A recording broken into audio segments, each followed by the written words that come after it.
بسم اللہ الرحمن الرحیم۔ السلام علیکم ورحمۃ اللہ وبرکاتہ۔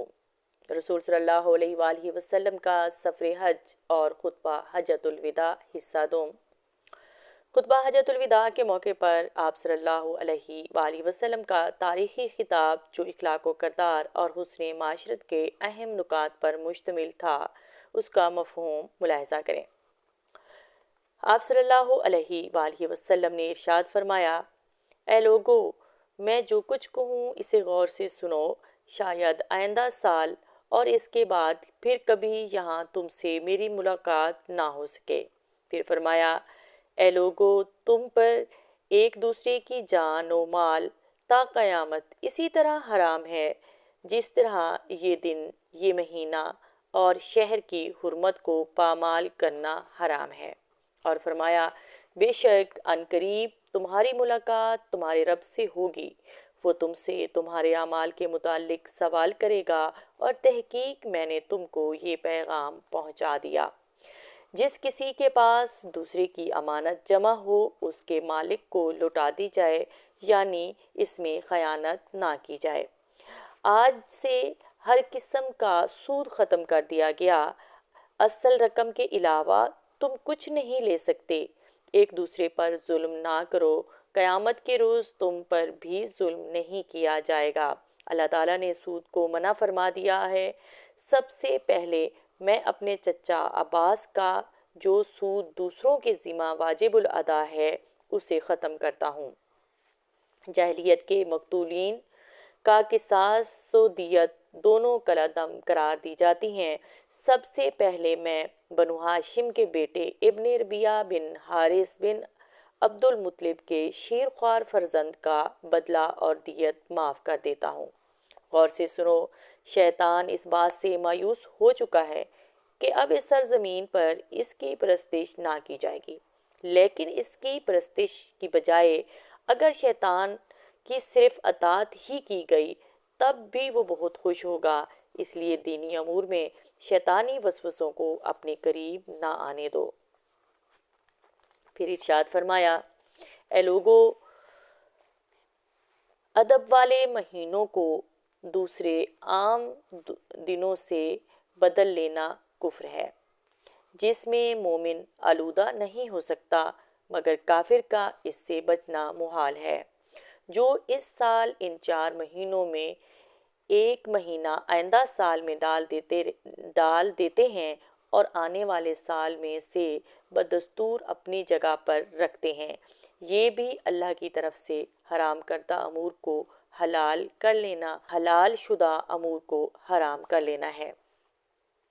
جب اللہ تعالیٰ نے ابتدا میں آسمان و زمین کو پیدا کیا تھا، زمانہ گھوم کر آج پھر اسی نقطہ پر آ گیا۔ 4 حرمت والے مہینے ہیں، یعنی 3 مسلسل و لگاتار، یعنی ذی-قعدہ، ذی الحج، محرم اور ایک رجب کا مہینہ۔ اور پھر ارشاد فرمایا، اے لوگو، بیوی اور شوہر دونوں ایک دوسرے کے سامنے جواب دہ ہیں۔ ایک کی بات نہیں کی، دونوں کے بارے میں ارشاد فرمایا، اے لوگو، بیوی اور شوہر دونوں ایک دوسرے کے سامنے جواب دہ ہیں۔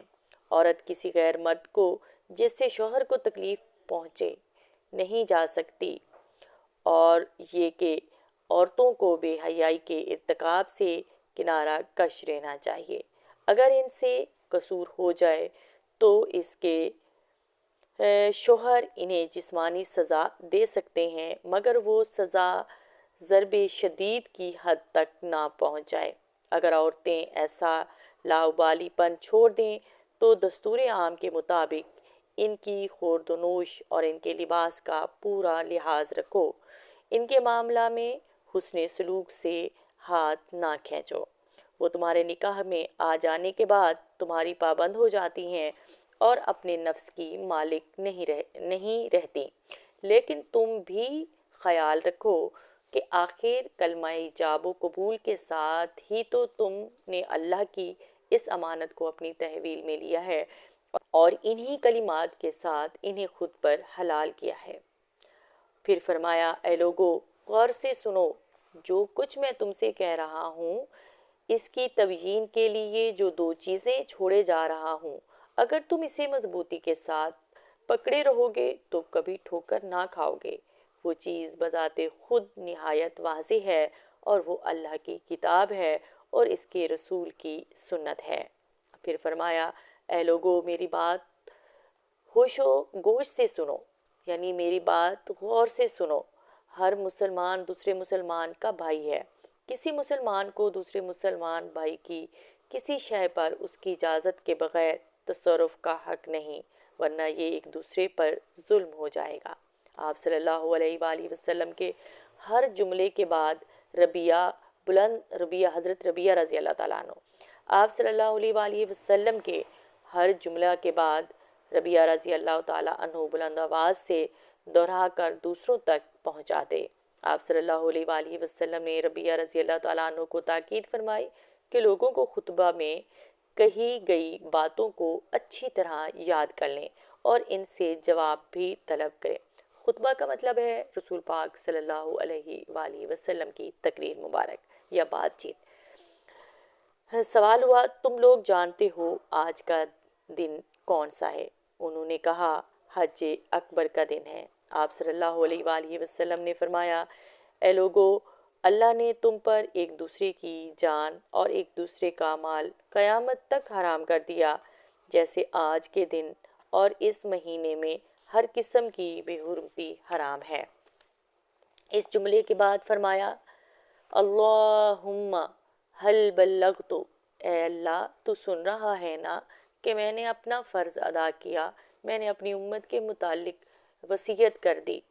لوگوں کی طرف سے آوازیں بلند ہوئیں، ہم گواہی دیتے ہیں کہ رسول خدا صلی اللہ علیہ وآلہ وسلم نے اپنا فرض خوب ادا کیا۔